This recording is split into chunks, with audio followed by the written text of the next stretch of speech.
Hello and welcome to the Overly Animated Podcast, where we take animation seriously. We talk a bunch of animated shows and movies here with new podcasts every other Wednesday. Find everything about us at wwwoverlyanimatedcomp10825. This one is releasing on a Saturday, though, because we delayed this week's podcast to include the second episode of the Owl House Season 2. So that's what our main topic will be, episodes 1 and 2 of the Owl House Season 2. Catch that later on, and you can check the podcast description for the timestamp on when that begins. But to start with, I am your host, Dylan Heisen, since I've not said that yet, and I'm joined to catch up on what we've been watching in animation by Alex Bonilla. Hello. And April Collins. Hi there. Yes, so Owl House coming up, and check the timestamps in the descriptions for the shows that we're going to be briefly covering here. As check-ins, in case you want to know what's been up with some of these shows. Should you catch up? Should you watch them? Let's get into all of that to start with on what we've been watching. Starting off with Amphibia. It's been a little bit since the season 2 finale, True Colors, has aired. So not primary reactions here. And of course, we could do so much more on True Colors. But Alex, what's staying with you from the finale of Amphibia? Well, I think a discussion of True Colors would be incomplete without thinking about the discourse around it regarding the potential, the delay and then potential censorship, and then it comes out mostly intact, but we get the season 3 intro out of it. So I have been very invested and interested in that conversation going on with like the different animation industry people I follow on Twitter, like that. So the fact that True Colors inspired all that coming out was very interesting to me, and the finale itself was amazing. Like it should have gone without a problem. Like it was like very emotional. It felt like a very good culmination of Anne's character and Marcy's character that we've been building up in season 2. A lot of definitely a couple of like fake out moments that were pretty effective, and of course, you leave us on a very interesting spot for season 3. That is it's like an immediate hook. Like finally, like we're gonna see a different environment. So True Colors lived. I had high expectations for True Colors, and it lived up to them. I'm just very happy that it got more eyes on Amphibia, which is a great show, and I think that the season 2 finale, it's a good representation of Amphibia running at full speed. Yeah, really epic, fantastic finale. Pretty blown away by how hard they go. That one of my big takeaways, like this show goes so hard in the finales for like what sometimes is a pretty chill show. So I don't know if I've seen that before. Like it goes so hard with these season 1 and 2 finales, but True Colors was great. Obviously the big reaction to what happens at the end, which I guess will be a little bit vague about since if people have not seen, but with Marcy, but shocking moment, like Greg, cannot believe the show did that. Yeah, I mean, it was like epic the whole way through. One of my big takeaways, how much it was inspired by Miyazaki's Castle in the Sky, this finale, like heavily inspired by Castle in the Sky, which I love to see. I thought it was really fun. I mean, there's so much to talk about there.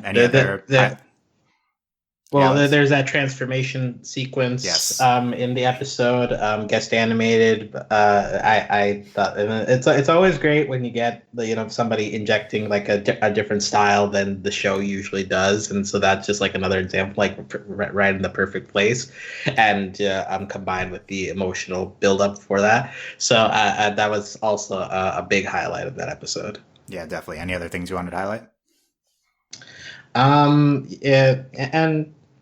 I think also just Sasha and Grime, they deserve at least a little bit of mention. Like their plan has come to fruition there, and they're left in like an interesting spot at the end of the episode. So I'm excited. I'm excited to see how they handle her, because like there's a couple of different there's like a worst case scenario of her getting sidelined and a best case scenario of like doing interesting things with where she's at. But so I'm intrigued to see how they balance that. Yeah, I agree. Yeah, love Sasha Stan. Love Sasha in the finale. Okay, there you go. That we'll leave it at that with True Colors, as we have other things to get to, but obviously it could be a lot more from one of the most epic and notable finales in recent animation memory, I'd say. Let's talk. Another show just had a season finale. Final Space season 3 has just concluded as of this recording. I can give the finale reactions in a second, but April, you know, you're catching up on Final Space. Where are you, and what has stood out to you from the season so far? So I am on episode, I think I just finished 9. I know I've definitely seen 8. No, you know what? I've seen 9. I literally just finished watching, and sometimes things blur together whenever you're watching them. How's the season so far? Final Space is always this show that I feel is very underrated, and it just continues to sort of blow my mind away with every episode. Not in a bad way, but in a positive way. Just the fact that it doesn't get enough credit, or it doesn't get the credit that it deserves. Every episode is just so beautifully, it just looks so pretty. And there were a few moments where I was very torn apart about things that have happened or took place. And I'm every episode is a bad episode. And I don't mean that in they're bad in terms of quality or content. It's just things just keep getting worse and worse and worse. And so I'm really excited to see how the season wraps up, because I feel we've got a little bit of everything going on all over the place, but it's not so much chaos that I'm put off by it. Does that make sense? Yeah. Mm-hmm. Okay, that's good. Nice. And you're digging it so far. Yeah, I'm digging it so far. So, I mean, the first couple of episodes I thought were a little bit slow, but it's definitely picked up as it has continued on.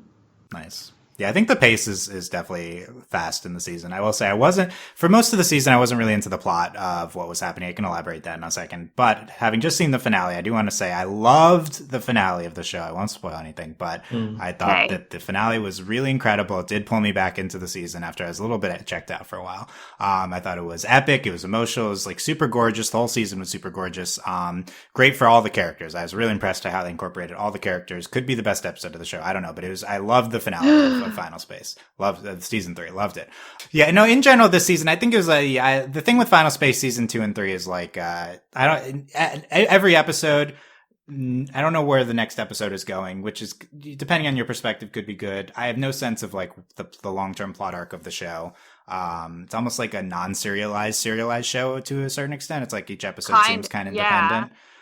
Which I can get a little frustrated by, but I do think it got there in the end. Obviously, as always, gorgeous animation. The finale did get there, I think, with Gary Avocado and Little Kato, so I think that was a big thing for the season to eventually hit on. Quick things. I don't know, April, Biscuit. I love Biscuit. I don't know at what point I started standing Biscuit, but I think Biscuit is so funny. Biscuit's I love that Biscuit's the adorable version of Kevin. Yeah, I could see it. He's annoying. Yeah, adorable. But Kevin's adorable too. I really enjoy the forgetfulness too. Oh, I forgot you guys were out there. What? Or let me go ahead and turn on the artificial gravity, and I'm that would have I was right there with all of the characters. I was that would have been helpful 20 minutes ago, but whatever. Yeah, and another, I was gonna say, but basically, I'm constantly impressed by Olin's ability, just random characters that are just memorable and hilarious throughout the show. Another random character, and I think you just watched the episode, April, so I hope it's not spoiled. But my biggest reaction this season was actually Clarence coming back. Mine too. I remember we hated him last season, and yet I was cheering when Clarence comes back in episode 9. I don't know why I reacted like that to Clarence or why it was so incredible, but for some reason I love Clarence now, I guess. I was so shocked by it, and everyone was really mad about it. I say everyone, the characters in the show were no, F that guy. And I was yes, F that guy. And then, he ended up pulling through for them. And so I was Clarence. Yeah, like it was odd that I was like strangely rooting for Clarence, but also like I think I hate Todd more than I hate Clarence. Oh So yeah, Todd was also in there. Yeah. yes, Todd was also in there. Yeah, I just watched that episode. It's a good use of bringing back a hated character, but showing them so broken down, and pathetic that you're like, oh well, I guess I can't hate him that much anymore. Yeah, Like, maybe that was it. Well, yeah, and I think with all of the stuff that happened with Ash too, I was just like, I need her to have like something good in this moment. You know what I mean? Like, because she put a lot of faith in Clarence, and I'm glad that that faith pulled off. Like, No, there's pulled out. more stuff with Ash after that. So good. I'd love to hear your reactions about Ash, Dylan. But The only thing I want to note about it, I just want to make sure we note Ash is revealed to be the gay character we were promised in episode 8 when she is flirtation with this weird spirit thing, Evra, and so yeah, Ash is gay. No, I don't have a lot of thoughts on Ash. It would be really interesting to see where we go with that character if Final Space continued. We don't know if it's going to get picked up. But definitely a tragic, I think, turn for Ash is the main thing we're going for this season. Yeah.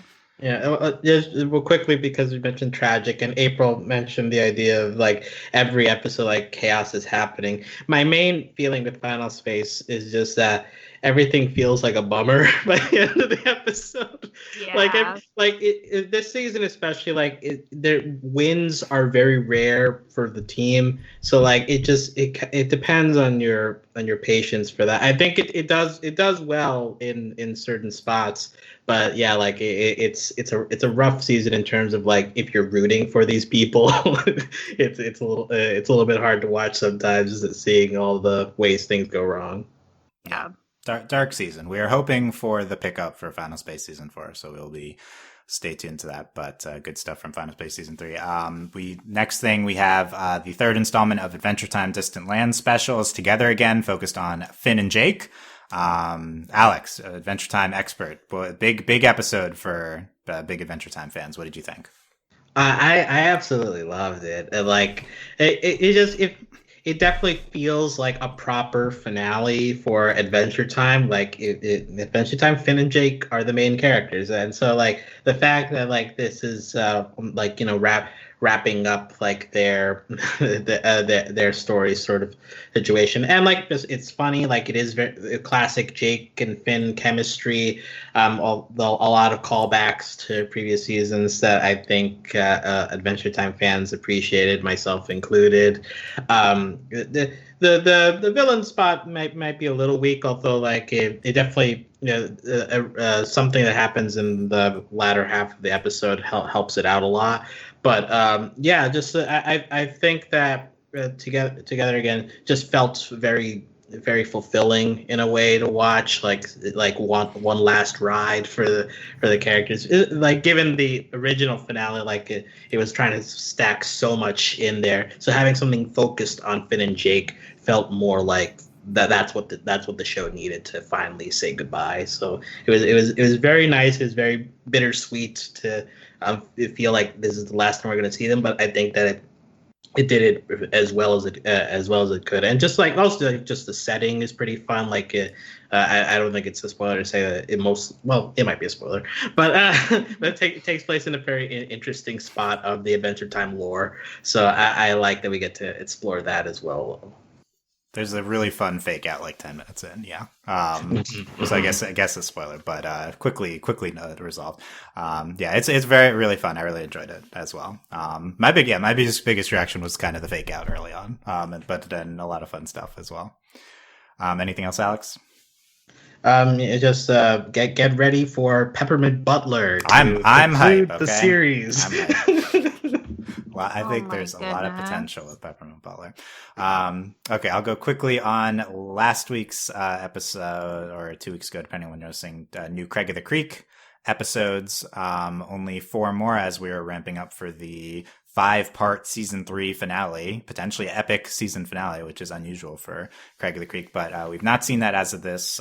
We've just seen Body Swap, Copycat Carter, Brother Builder, Jessica the Intern. Great episodes. In general, I think Craig of the Creek season 3 has been so incredible. Like show's always been great and consistent. I think it's been even more consistent, more great this season. Ton of different types of fun episodes. Every character's fun.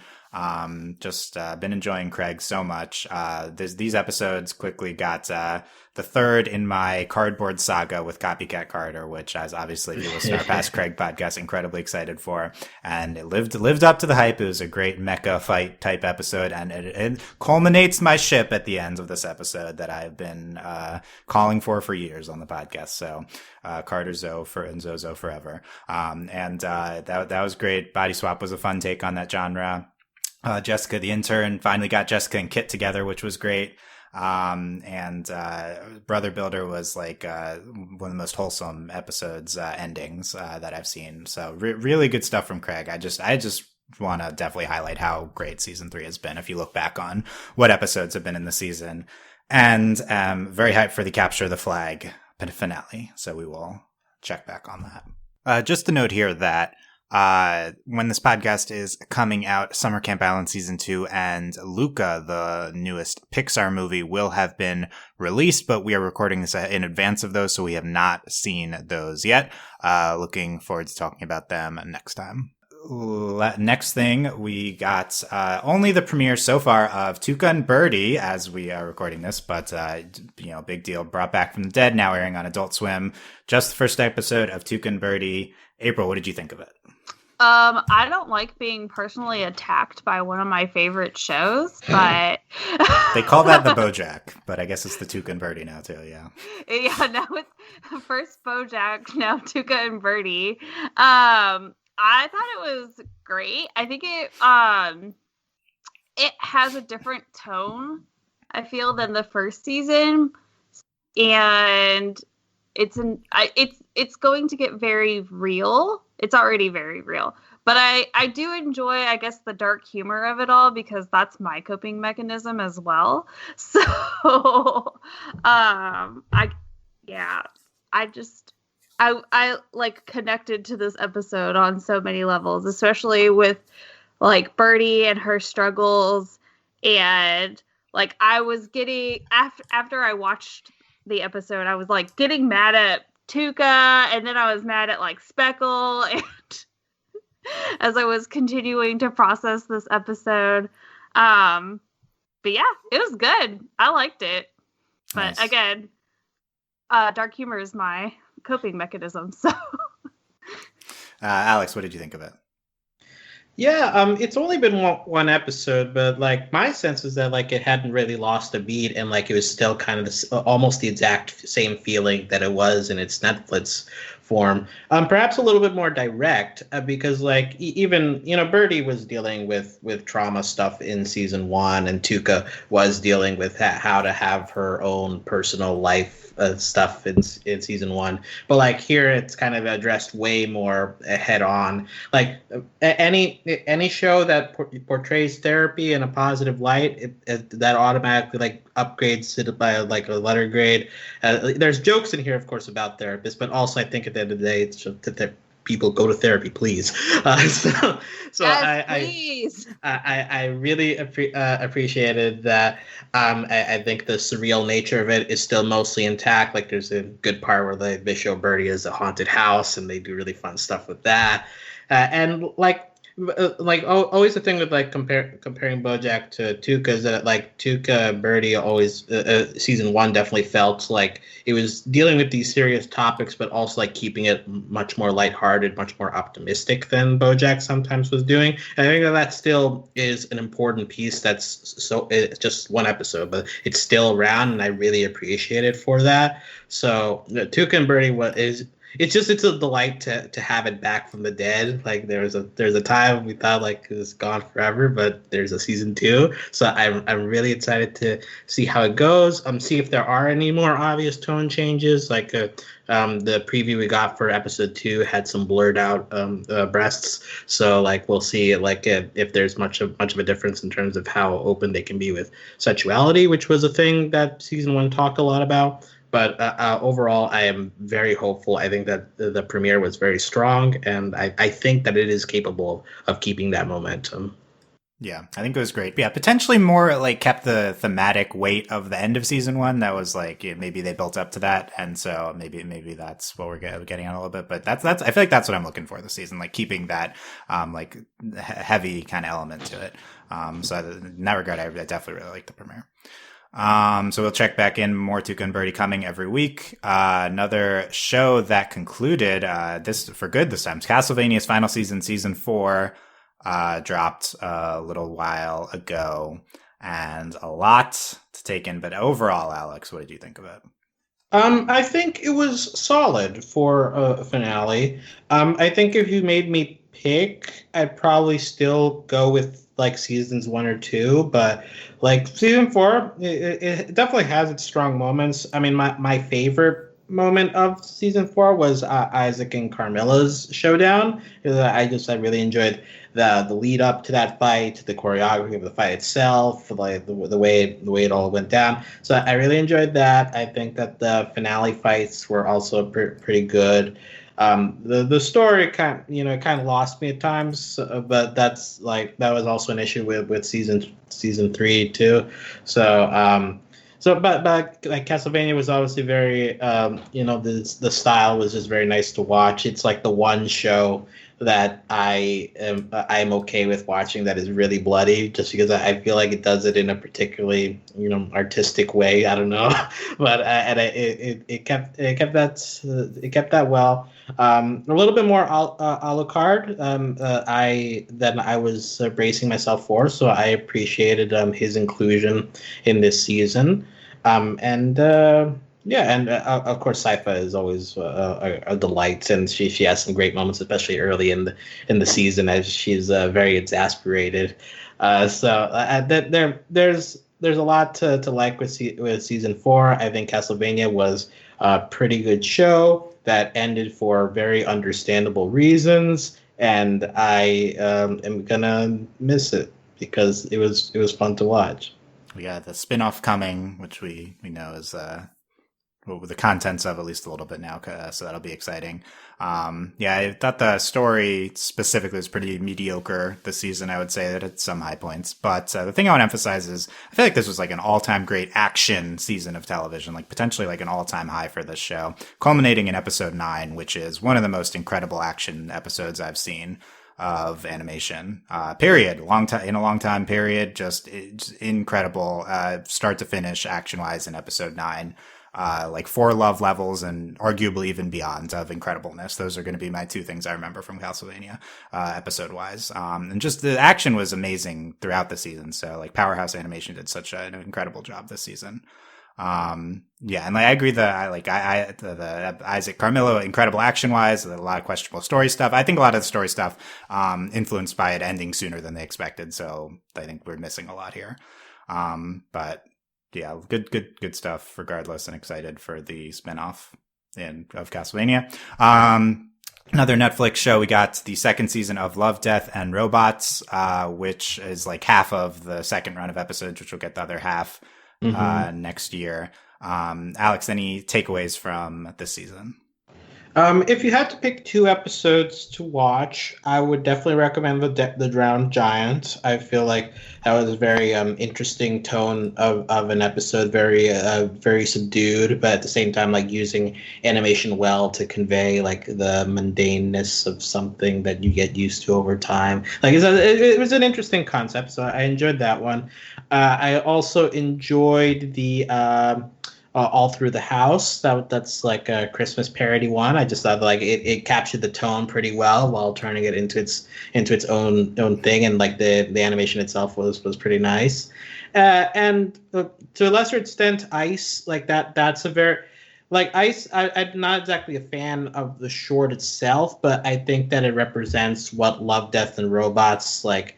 The best part about it is like these kind of shorts would usually be like relegated to like animation festivals like that like displays kind of shorts with unique styles. But the fact that this kind of stuff is accessible on Netflix to like pretty much anybody in the world, like that just feels like a positive thing for the state of animation. So Ice is just it's interesting to look at and to like it definitely captures pretty well like the feel of being isolated and trying to like reaching out for any connection possible. So those are the three I'd recommend. Love, Death, and Robots, like season one, very hit or miss, but that's the nature of an anthology. Like you're shooting in all different directions, so it's important to try to find the high spots, and I think that there are definitely some in season two, even though it's shorter. Nice. April, do you remember any of the 3 episodes we watched of Love, Death, and Robots? Oh my gosh. Oh, you guys watched them together? I think half of the season. I was going to highlight Customer Service, the first episode. I thought that was the most fun one to me with the killer Roomba. That one was also very frustrating because that's also like leaning towards like purposefully ugly character design, which like is a choice, you know. I liked it. I'm sure it works for somebody. I do. Yes, I remember that one. What were the other ones? There's one about people who are immortal. I thought that was like the most interesting like like the concept, the Pop Squad. Well, and I remember the one with the whale or something like that. Yeah, that was Ice. Yeah. So you watched the first 3 episodes. Yeah, the first 3. Yeah. I don't know. Maybe they mixed up the order. Remember they did that? But no, yeah. And I all through the house, the short Christmas, I think that was the best one. But I feel like it was less highs than last season, but more consistent. That would be my analysis. But you know, just depends what you like. It's, you know, anthology series. So looking forward to the back half of Love, Death, Robots season 2, continuing quickly. The Mitchells versus the Machines, big animated movie came out again on Netflix. People really love this one. Maybe some more mixed reactions from our community. But Alex, what's your short review? Yeah, like visually interesting. Like it's going, like, you know, it's made by the same studio as Spider-Verse, so like it has that kind of feel of like, you know, copying from comic books. I think that the main character, Katie, is very compelling. I like her chemistry with the little brother. I wish there had been more focus on that because the main emotional storyline of her and her dad feels very well trodden territory that doesn't really say anything new about generational gaps and the kids and their technology. Like it doesn't feel like it's doing enough different to really interest me on that front. So like I understand why animation people love it, and I'm sure it'll get like a nomination of best animated feature for the Oscars. But like as a watching experience, it was fine. But like don't set your expectations too high is what I'd urge people if they're gonna check it out. Yeah, I think it really depends who you are. For me, it's like incredibly frustrating thematically movie. But that being said, gorgeous, and yeah, Katie's a great character. I love the killer Furbies in the mall scene in the middle. That's my highlight of the movie. I love the Furbies so much. And there's like sidekick robots that are really funny, but could get into it a lot, but I think very frustrating thematically for me. Wish Dragon, another Netflix movie. This one just came out.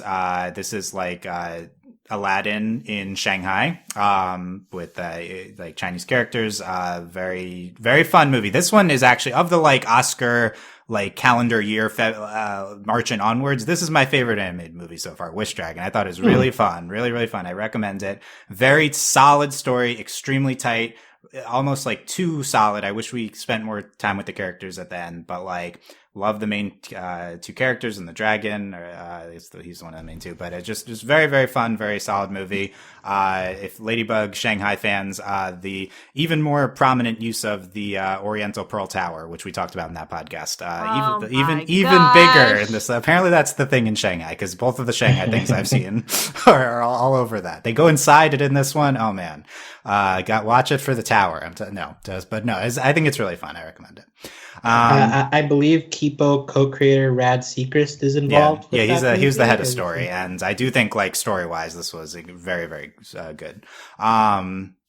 Yeah, so yeah, check it out for Rad. Alex, where are we with Fruits Basket season 3? Yeah, so Fruits Basket is my guilty pleasure at this point. Like if you thought this anime was a soap opera before, it turns the dials up to 11 in this season. A lot more slapping, a lot more pained inner monologues, a lot more violence. So like, um, Wow. it's definitely. It always leaves me with a feeling after every episode of like, why is everyone reacting so harshly to everything, and why does everybody have mommy issues? But like at the same time, it's like very cathartic. So like yeah, so obviously there are a lot of problems with Fruits Basket that have been discussed in older podcasts here on Overly Animated, but like and just as something that like I can turn off my brain for a little bit and just let the wave of emotions come over me of everybody like acting like everything's about to fall apart. Fruits Basket season 3 has been good for that. So Momiji is now an adult apparently, so that's cool. Oh. Okay, is that going to make you catch up, April?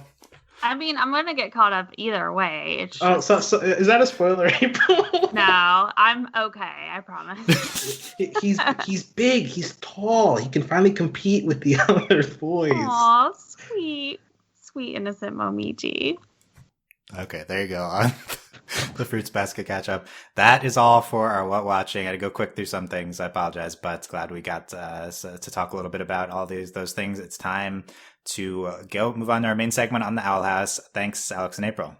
No problem. Hoot hoot. Hoot hoot. Okay, it's time for our main discussion on the Owl House season 2, our first podcast on the Owl House's second season, which is just starting airing. And I am now joined for this discussion by Beatrice Murad. Hello. And Sarah Dolman. Hello. Yes, we're excited to talk about the first 2 episodes of the Owl House, Separate Tides and Escaping Expulsion, which have aired these past 2 weeks. Owl House is going to be airing on Saturday mornings. We are releasing this on Saturday, as mentioned, because these first 2 episodes were screened at a online panel, and so a lot of people have seen them. So now we are talking these first 2. Normally we'll be releasing on Wednesdays, though. So we have 2 episodes, and then also the a bunch of news that transpired a little while ago, and trailers, and just all you need to know about the Owl House we'll talk about at the end of this discussion. But we are going to start by talking about Separate Tides and Escaping Expulsion. So spoilers for these 2 episodes if you have not yet watched them. Make sure you have checked out the second one, since I know this is coming out right away after the second one. So let's get into the beginning of Owl House season 2, starting off generally. We had a lot of discussions during the off season about the Owl House. We have speculated it away, and now it is here. Now we have seen at least the beginning setup of what the season has to offer. Beatrice, what have you thought of how the season has began? Like, what a way to start, What a wonderful, wonderful way to start. The first episode set the tone like so well. It just kind of threw us back into that first season, like from where the first season left off. And then the second episode gave us like gave us of the thing we've all wanted to see. So it's kind of like, just very satisfying. I don't know. It's like the showrunners are just have like their pulse on the fandom and know exactly what we want. And they do justice by the story and what needs to happen for the story's sake, but they also do justice by giving us what we want. Nice. Okay, so you were very, very positive reaction to the beginning. Yes. Okay, and we'll dive into what else it is the fans want besides, I think, Lumity was implied in part of that. Was it? Was I not clear? I thought you meant Hootie. Oh my God. Yeah. I mean, the friendship. The friendship of Lilith is like the star of these 2 episodes, I think. Oh, wow. Okay. Even look, we're going to get into it. Obviously, but you know. Oh, okay. I mean, to some people, that's not an that's not going to be an exaggeration. There's some big Hootie stands. Okay. Sarah, what did you think of these as the first 2 episodes of the season? Oh my goodness, yes. I was just so excited to watch these episodes. They were so well done as a beginning to the season, and I think they did such an incredible job, like Beatrice said, with establishing the tone, but also just getting us back into the groove of where these characters are at, what their stories are right now, what their relationships are right now, and what we're going to be excited to see continue to develop in this season, particularly Lumity, but also the Hootie and Lilith friendship, and just everything is so great, and I just can't wait to talk about it. Okay, 2 Hootie mentions in the beginning. That'll appease some people. That's good. No, it was definitely a highlight of the 2 episodes. A strong Hootie start, but I assume that's not where we'll start with episodes. Now, I also enjoyed these as a beginning to the season. I thought Separate Tides was a fun premiere. I think it is a good episode. I think that set a lot up very well. And it kind of went the route of the kind of so a one-off kind of fun adventure to start a season, which I've seen a bunch of shows do. And I think it was a good call. I think it was fun. And then Escaping Expulsion, I wasn't necessarily expecting to get the big Lumity episode right away. I was hoping to bring Amity into the fold quickly, and I think it was kind of beyond a lot of our expectations that we kind of got into in the past half a year, wondering where we're going to go with these 2 characters, and I thought that was an incredible episode. I really like Escaping Expulsion. So yeah, I think these are both really strong episodes. Definitely like Luz and Amity is what stands out to me from them the most, but I found myself, I think another big point is like, to me, season 1, I really connected with Amity and Luz and Amity and Luz's character. Not maybe some of the other aspects of the show, not quite as much as some other people, but what I would say is these 2 episodes did grip me with a lot of different aspects of the show in ways that I think improved on season 1. So I think that there was a lot of good stuff with like the developing mythology, with the Ida and Lilith stuff. I thought that was like very strong in these 2 episodes. I was very happy about that. And I think we are going to get into all of that. I think we basically covered my next question already, which was like, how do these work as a start to the season? Beatrice, any other further comments on this? Are we moving at the right pace to start the season? I think so. I think there were a lot of questions at the end of season 1 of, is there going to be a time jump? Like, are they going to be on the run? Like, how does this work? And that first episode answers a lot of those questions in a very efficient way. So there's just these little choices that they made that, even though, yes, it's a one-off episode, it's like a one-off adventure, like it establishes so many things for that second season that I think was very, very effective. I was very impressed with the efficiency. Nice. Yeah. Sarah, do you agree? Yeah, definitely. And I think like what you sort of alluded to, that they also really did a good job of starting to kind of build up this sort of, or further build up what our understanding is of the lore and what the magic is, as well as the sort of what's going on with the covens, and sort of hinting at Bellis doing something, sinister with the portal. Yeah, something. We'll talk about that. Maybe more information from the trailer later on. But yeah, if you take these 2 episodes as a pair, I think we check in on like basically all the characters really well. So I think it's really good. Yes, episode 1, it's a good exposition episode, checking back in on all the characters, where they're at, answering all these questions we had. I think that we figure out who the new character introduced at the end of last season was, and he makes a strong presence right away in the show. We kind of learn the status of where everyone's at in relation to Bellos. The only thing I would say is like, it does feel a little weird to me starting off in such a calm place after the chaoticness of the end of last season. Right. I was wondering, because I speculated during the offseason, are they going to be on the run now? Like, isn't Bellos out to get them? And the answer is like, no, he doesn't really care, which is, I think, fine. But I think it's a little jarring, just to see this as like the status of things after the end of last season left a lot of these heavy plot things unresolved. But I think it has to be like this. So I feel like they did a good job as they could have, assuming that we're going to start from like a status quo and then build on that throughout the season.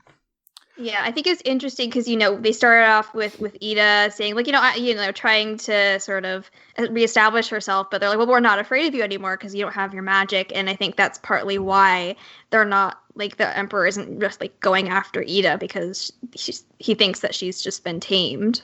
Yeah, I thought that was a good explanation. I agree with that. Yeah. So I think episode 1 really does a lot of legwork and explaining a lot of things with a lot of characters.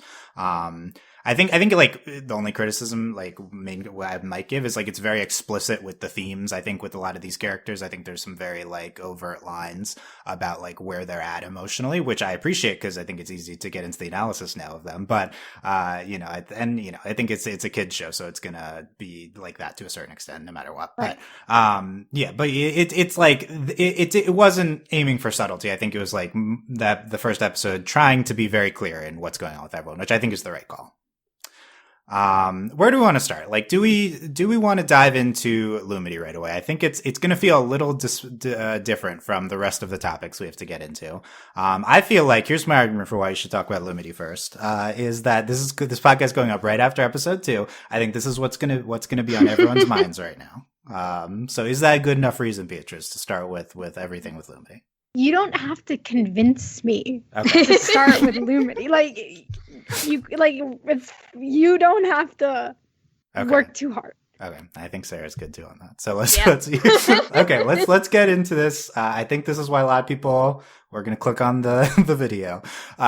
So we're going to go over all the Lumity moments. Don't worry, we're not just talking about Luz and Amity. We are also going to talk about the Golden Guard and Luz, Ida, and Lilith. And Adalia and Alator. Those are kind of the main topics I've spelled out. And you can check the podcast description for times when we are talking about all these topics.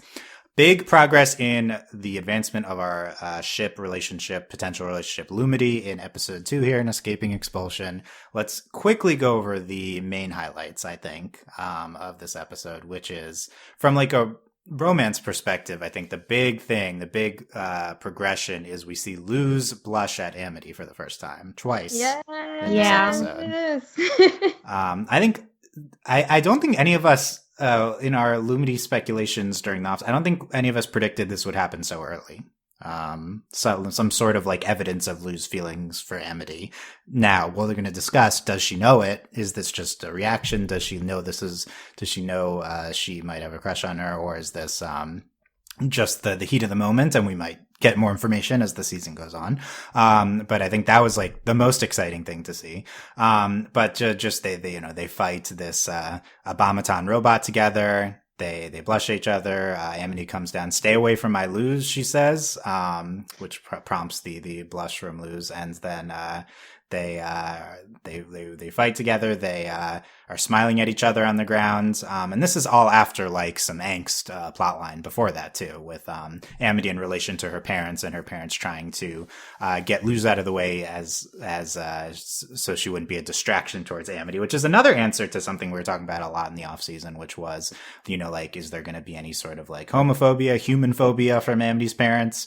And it seems like their answer is they just don't want Luz to be like in the way of their goals for their daughter, regardless of any of that, not getting into any of that stuff, So a lot of like work here. Beatrice, what were your reactions to these moments? What's your big highlight from this episode?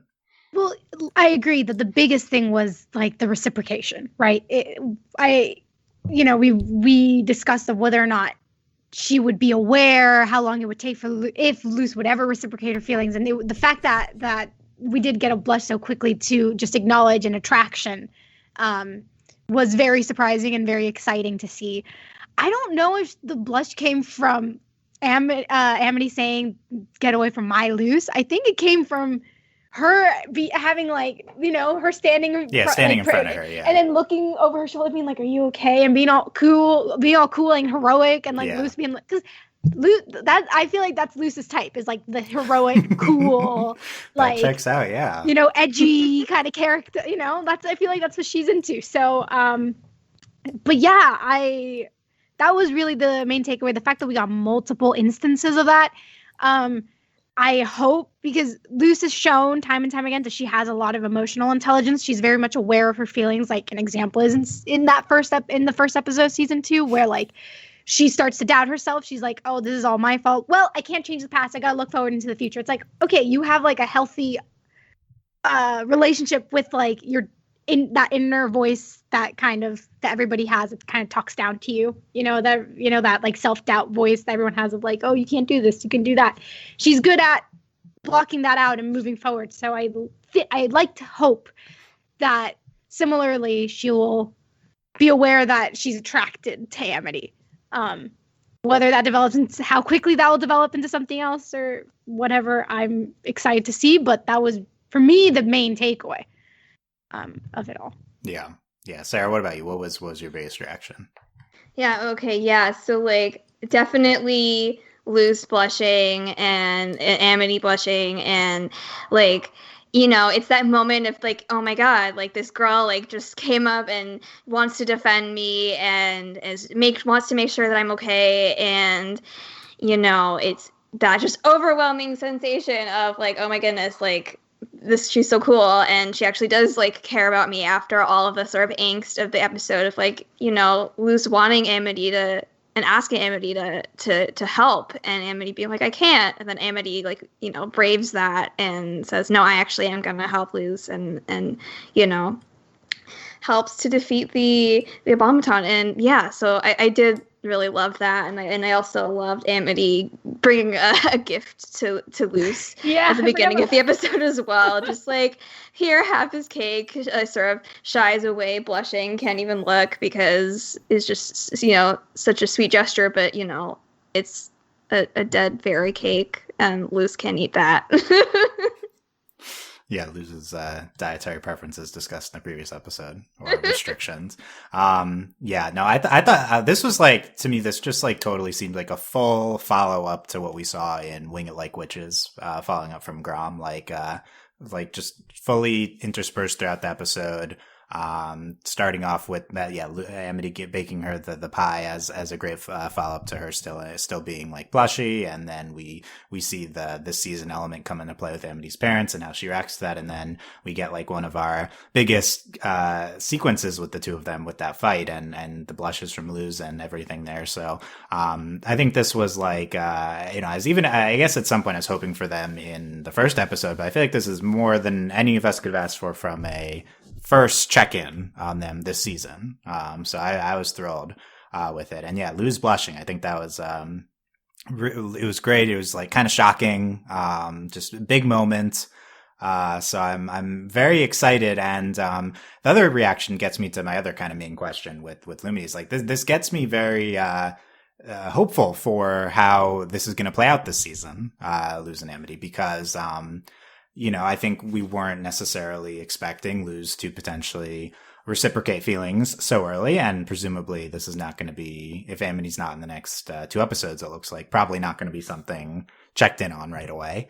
But it's some in play already, hopefully going to be followed up on in episode 5, which we can go over in a little bit, the outlook of the next few episodes. But yeah, I feel this gets me hopeful that like the show has like a clear path for them this season. It's going to be a major part of the season, obviously not like a main part of the plot. It's like a component that we'll check in on every few episodes. I'm hopeful it'll integrate with the main plot at some point, or not like getting Amity more involved in any sort of main plot that's going on, but I'm not sure about that. But I feel like it's mainly the prominence in the episode and then the progress with Luz blushing that gets me hopeful for this season. What do you think, Beatrice, of that?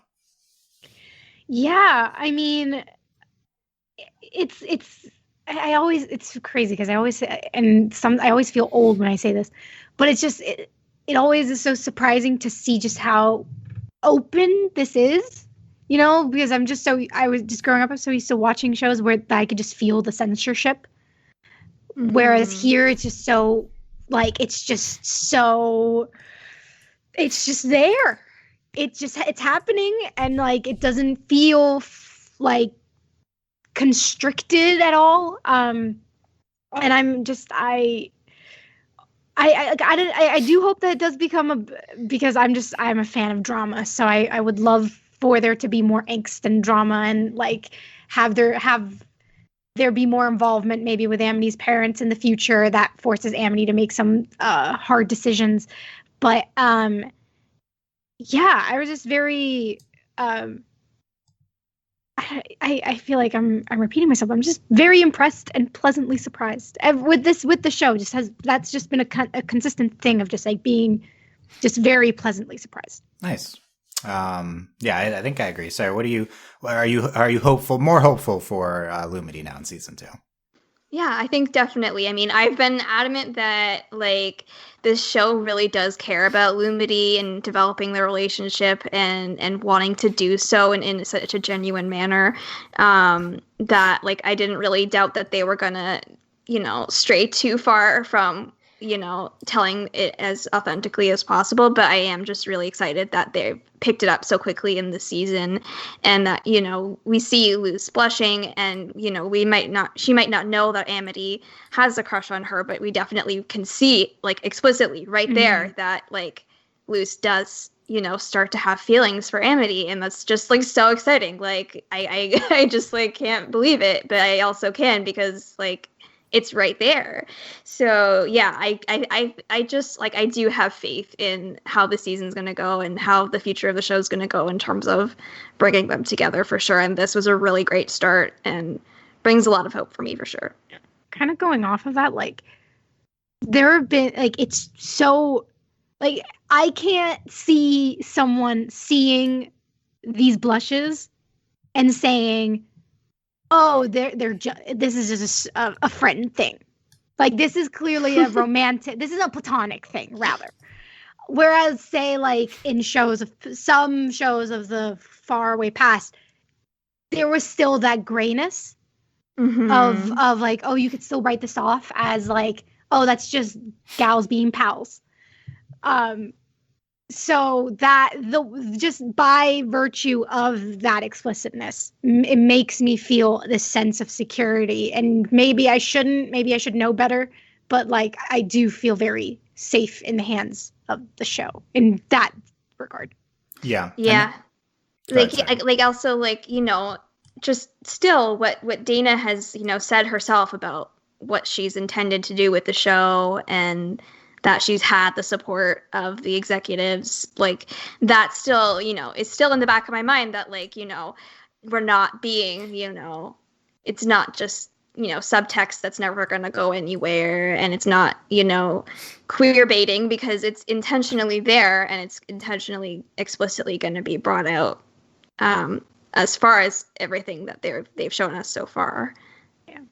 Yeah, and I've seen some skepticism from some people, I think primarily based off of there just being a series of like really disconcerting events with Disney in general with queer representation lately. So I think that people have been have reason to distrust how Disney in general would handle something like this. But that being said, just for specifically the Owl House, I do think this is the next in a series of episodes of like along with Wing It Like Witches and Grom, where this has been explicit, and we have seen in Grom where Amity's feelings were made explicit by the note being revealed, and it's saying she was going to ask Luz to Grom. That was like our going into explicit territory with this show, and as we've maybe heard from Rebecca Sugar and others, like once you kind of cross the line into getting having clear queer feelings like in play, then it's like all bets are off. You can kind of do what you want. It's just like they would try to prevent it before that. So like I think there's no reason to doubt based off of this episode and the end of last season that this show has full reign to, I think, do what it wants with Luz and Amity. I honestly, in spite of Amphibia, in spite of like the Blue Skies or whatever, like at Disney like being terrible, like I this is separate. Disney's a huge corporation. This is like an isolated incident. I have full confidence that this will be they're going to be able to do what they want with Lumity this season. I honestly do. Yeah, I was just about to say like some things that happen are like from like the different departments and sub companies within it, like that don't even like interact with one another. So like Yeah, and like we're already here with this show, so like this is the happening. line has been crossed. This has The been happening. rainbow path has been passed. Yeah, exactly. I also do. I do think it's valid if you are like a fan and you want to be hesitant to feel totally confident, just because there's just such a long history of this kind of thing happening. And exactly, and it's not just Disney itself. It's just historically, it's just it's just something that it's so it's understandable if people have reservations. But I agree. But like from my perspective, I'm more in terms of the outlook of Lumity. To me, it's more on like what does the show intend with the two of them now? Like that's like now what it's up to, because I feel like they're doing what they want. Like this episode to me is a sign that we're gonna do the plot line that they wanted to Dana and the writers want to do with Lumity this season. So what is it they want to do? I think we talked a lot in off season, like it would be so huge if they actually dated during the course of the show. And now we know that the show will have a shorter run than expected. So it's kind of now or never this season in terms of them dating, which I do think we at some point covered in like a podcast in November. At some point I was like, well, what if we don't have a lot of time, and then I think everyone was like, let's do it now, So I think the question to me is like, is that something the show wants to do? Because I do think, as much as Lumity is a plotline that a lot of us feel maybe the most attached to with this show, if not like up there, this isn't the show's number one priority. Looking at the next few episodes, as far as we know, Amity won't be in episode 3 or 4, and there will be a Luz and Amity B plot in episode 5, which looks very promising. So we're very excited about that. But then it's possible after that Amity might not be in another 3 episodes. We don't know yet. But this is like every few episode thing. So is like them dating or interacting in some romantically significant way something the show even wants to do, or will it just kind of want to check in with these moments every now and then? And to that, I'm like, honestly, not sure yet. We have seen a lot of them the past few episodes, if you want to count the end of season 1 and now. But I don't know. I don't know if we're going to get like the dating arc that a lot of people might want. Yeah. Like the show doesn't strike me as a romance focused show in the say Miraculous Ladybug, where like that relationship is very much at the center. At least I feel from I like that Beatrice did one mystery episode, and I like that she can now accurately speak to Ladybug. That's good. Yeah. I was thinking like, should I bring it up? I'm gonna bring it up. No, you were correct. Yeah. But with Owl House, I don't think it's ever been like romance has ever been like. I don't think it's ever going to be a main plot point. But I do think it is a B plot-esque type thread that they've made an effort in developing. Mm-hmm. Like how can I express my thoughts? It's not like I don't see if anything I see it being like as something that is touched upon like every other episode or like every 3 episodes or whatnot. But the one thing I'll say in terms of time is that the show has been very good at efficient storytelling. It does a lot with very little time. So sure, we may not get like a 4-episode arc dedicated to Luz and Amity's first date, but I think of the time dedicated to for me, the question isn't if, it's more of a when. And it's more of like, okay, is this going to be something where like at the end of this season, it's that they're going to like establish like, they're going to like get together, or is it in like one of the season 3 things is going to be focused on them, kind of similar to like, say like Adventure Time or something with like Marceline and Bubbling or Bubblegum. Oh my goodness. But, and to me, that's fine. Yes, Lumity is like what I'm most invested in, but like I also understand what the priorities of the show have always been, like what the main priorities have always been, which is like Ida and Luz's relationship, the outhouse, like all these mysteries that have been established from the very first episode. Yeah. I think to your point, like maybe Luz and Amity dating doesn't mean that we see them dating every episode. Maybe it's like the B plot of season 2, episode 16 is them going on a date, right? Exactly. And there's shenanigans that happen or something. Yeah, or maybe it like somehow connects to the A plot, which has plot, or maybe it's just one-off B plot. I could see that version of it for sure. That would be great. I would, and it's like, are they going to date? They're kids. It doesn't have to be them specifically dating. Could just be further kind of like romantic showings with the two of them in whatever capacity that the show is interested in. Sarah, any predictions on how this is going to play out this season? Yeah, I think I'm on the same page as Beatrice, and I totally like agree with what you said about like how they're so efficient with what they do and effective with like doing small in a small amount of time, making like big strides in developing the Lumity relationship. And so like as much as I would love like just 20 episodes of Lumity dating, just relationship slice of life, that's definitely not what the show is going for. And so I'm really I will take whatever we get with Lumity, and this what the rest of the show does. I would really love to see them, going on dates and having the relationship be sort of integrated into whatever else is happening. But with it, I don't think it'll be a forefront of the entire show. But I still think it's going to be really great whatever they do. Yeah. Yeah, I agree, and I agree with both of you, and that's like kind of the most likely approach. Like it's hard to take stock of, because I agree. It's like this show clearly is not specifically romance interested as a main plot, but also if you look at like Grom, which is this episode, it's like such a major component. So it's kind of a little hard to reconcile those two parts in your head in terms of trying to project outwards. So it's more like look, let's just like enjoy the ride.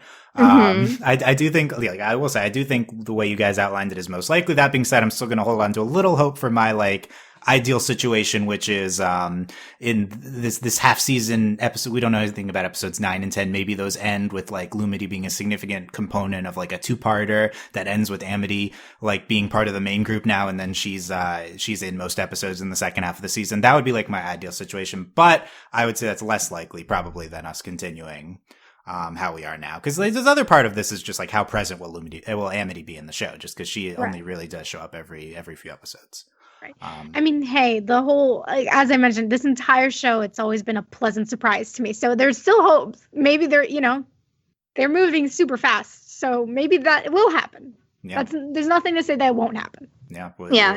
And we still do have like, Amity's parents' connection to the Emperor's Coven and all of the, Amity, we'll get into all of the Amity stuff, but I think that, there's definitely plot related things that Amity and her family will have to do, and I think that Lumity can integrate into their as the plot as well. Yeah, which I think they did a good job of this episode with the introduction of the parents and integrating Luz and Amity into that. So we'll see. Amity definitely has plot connection, so we'll see how she ties into the future plot. I guess last thing on the future, how's this going to play out with Luz blushing at Amity in this episode? We know episode 5, they're going to be back in the library, a follow-up to that library episode from season 1. And we, this is a little bit of a spoiler, but from a different promo, we know they will blush at each other again.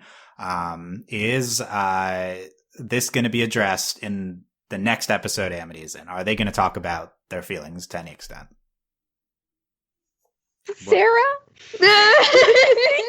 I don't know. I think there will be some progression of some kind where they maybe recognize that they both have feelings for each other. I think that's possible. Right, like the next step is like Luz like understanding it, right? Like that's probably yeah. I think them being in some fashion on the same page as each other is the next logical progression. Yeah, whether or not they confess to each other, I don't know, but my guess would be like in episode 5, Luz recognizes her feelings for Amity. Ideally, hopefully. Yeah, I feel like ideal case episode 5 sets up for the confession. Exactly. Right? It gets us to the point where that is a thing that could happen in whatever episode that will next happen. Luz figures out she has feelings. Amity maybe recognizes that Luz has feelings. That could create ideal conditions for that sort of thing progressing. Yeah. Mm. See, but would Amity recognize that Luz's feelings for her? I feel like they're both also I think they're both like Is Amity less dense than Luz in this area? I don't know. I don't know who's more dense. They both have their moments. Amity's supposed to be smarter. Okay, but intelligence When has it nothing to comes do to with Luz, density. I don't Density, density, yeah, it's true. You know, you could like. The only thing is, we know Luz is super dense already. I just have some hope with Amity, Well, right? Like listen, I'm sure like Einstein was like hit on by a woman and then he had like no idea. You know, I'm sure, you know, sometimes geniuses have moments where they just can't read a room, you know? Kind of contradicts this ability in some way. Yeah, you can have sparks in different areas and be less smart in others. Exactly. Yeah, for sure. But Exactly. Look, Amity can do it all. We'll see. We'll see if she can figure it out. What if Amity recognizes that Luz is like blushing at her before Luz even knows? You know, then how does she? That would be an interesting situation. Here's the thing. Amity is like, yes, she's like an A+ nerd student, but she's also a jock. You know, so like there has to be a moment for her to be like the dense jock. Is Yeah. Amity a himbo? That's what I was thinking too. Yeah. Himbo-esque qualities. You know, perhaps we have to see. Is Luz a himbo? Okay, we don't need to get into all this. I think I called Ida a himbo in one podcast, and there's a spirited debate about that. Okay, we'll check back in on the himbo meter on everyone. Wrapping up the Lumity. Any last things? Just the whole sequence with them fighting the Abomaton, so wonderful. It really was. Yeah. And you know, the inks leading up to it too was just, I think it was just really well done to just tug at your feels and think that, you know, Luz really wants Amity to help her, and Amity wasn't brave enough, but in the end she was, and it was just so wonderful. Okay, like two points. Two things. One is how heartbreaking was it like in that early in the episode when like Luz was being dragged away and Amity and then like she Amity's calls out mom, for Amity. And then you know it's like the heart like Amity's mom like putting her hand on her shoulder and looking at Luz being like no, and it's just that was very like, I mean you can so easily like take that moment and make it like put that in the real world and put that with like, I don't know, like the parent who like rejects the love interest, like I don't know, there's just that moment resonated. And the second one was when like Luz gets down on one knee and to help her pick up all of Amity's stuff. But like the way Amity runs away, like I just was like, is this like her saying no to her proposal? Like, what is this imagery? Don't say that. Luz walks away so dejectedly. Yeah. Oh, it was so sad. Like, you can edit in like a ring, and that's basically what it is. Not to say like, not to say that like, because again, this is probably like their first like relationship, you know. So who knows? But like, also. That's what the image reminded me of. Interesting. Okay, you're already going to the wedding fic. No. Okay. No. I'm of the hey, let them grow. Yeah. You know? Yeah. And then in the specials, then they can get married. I mean, if there's a time jump, oh my gosh, if there's like a time jump and they have like older designs, that would be so cool. Okay. Yeah. Sorry. We've seen a lot older designs, yeah. On fan art, yeah. So we've seen other shows do this too, a time jump at the end. So it would be exciting. Like a time jump that's like, but not like at the end, like an epilogue type thing. No. Like that, the entire episode is with their like time jump. Season 2 to 3 is a time jump, and then the specials are time jumps. Yeah. Yes, that would be so cool. I'm always in favor of that. That'd be fun. Okay, we'll do some more speculation. I feel like you've been a long advocate for the time jump. I always love the time jumps. Oh yeah, definitely. Especially in this situation when the show's kind of ending, like it's a shortened final season, that'd be a great time. The only other thing I was going to say in terms of the outlook of Lumity, just because I forgot, is like I don't know when the writers knew that they weren't getting a full final season, so I think that comes into play here. Like did they know halfway through the season or something and could adjust the trajectory of Luz and Amity? So I think that's something that we'll see how that plays out. Okay, one more thing I just want to shout out to Molly, one of the writers of the Escaping Expulsion episode, who's our queen of writing Lumity episodes. Yeah. Probably this is her last episode. We didn't know that we knew she was leaving this at the beginning of the season. We didn't know she would like get the half episode credit here, so that was exciting to see. But this very much felt like I said, very much felt like the follow sequel to like her end of season 1 episode. So that was great, yeah, for Molly. Yeah, I didn't know if there was going to be another one of her episodes, so I was very excited. Yeah. Yeah, so and honestly, I mean, like shows are amalgams of contributions from many people, so not to place too much emphasis on any one person. But that being said, knowing that Molly, this is like probably Molly's last Lumity episode, I am interested to see how the show does Lumity without like Molly writing it, because she has been such a vital force thus far to Lumity, or at least as like writing credits for the major episodes. So, interested definitely to see how that works the rest of the season. Okay. Let's move on from Lumity. I'm sure we'll reference it in other aspects, especially we still haven't gotten into Amdy's parents fully yet. Yeah. But I think a lot of people have been talking about this new character this season, the Golden Guard. I think already a fan favorite. He is the main antagonist this season. I don't know. Maybe at least the one at the beginning of the season. He is the character that was introduced at the end of last season, I'm pretty sure, which I think I screwed. I think we all talked about this in the wrong way, because I was calling him the spy at the end of last season, right? And it does not seem like he's really doing any spying here. Seems like he's sort of spying on Luce as she joined the ship. Yeah. I guess, yeah, but he quickly reveals himself. Yeah. Yeah. So Well, more like just checking himself. in on them than spying on them. Reveals himself, though. He's still wearing a mask. I don't consider the reveal until we see what's under that mask. Okay, we get in the intro, the new intro, we get a glimpse of like some blonde hair or something. So, Oh, do we really? Yeah. So people already been drawing the fan art of the Golden Guard. Beatrice, what do you think of the Golden Guard so far? Well, hearing about the blonde hair kind of like, because I was still thinking like maybe one of the twins is the Golden Guard. Oh, and there's okay. like some sort of thing happening. But hearing that, now I have to rethink my feelings for him. That would have been such a fun theory, though. Right? Like, it could have been,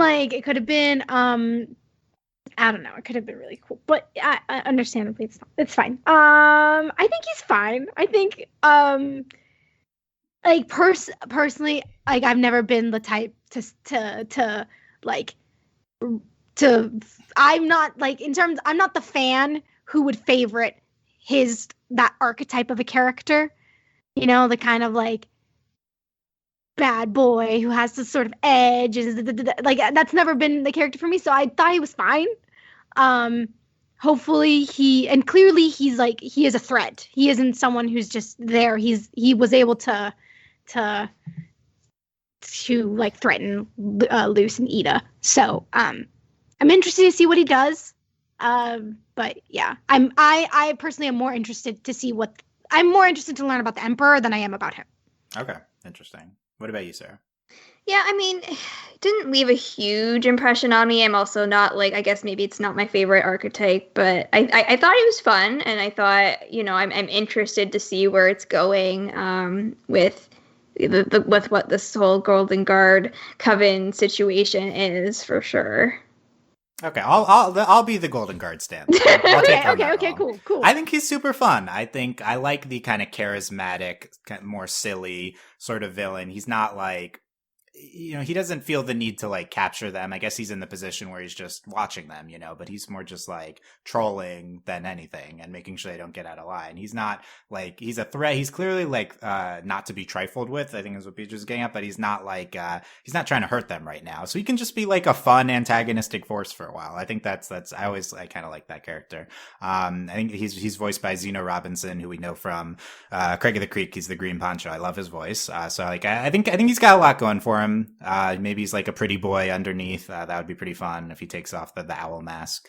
Yeah, I think this is a good foil to like Ida Lilith, is like the young upshot boy, like, right, like in who's like the prodigy. I think it's a good choice as like a foil to them, and I'm sure he will get his comeuppance. And I guess skeptical he's going to be like this major threat for a long time.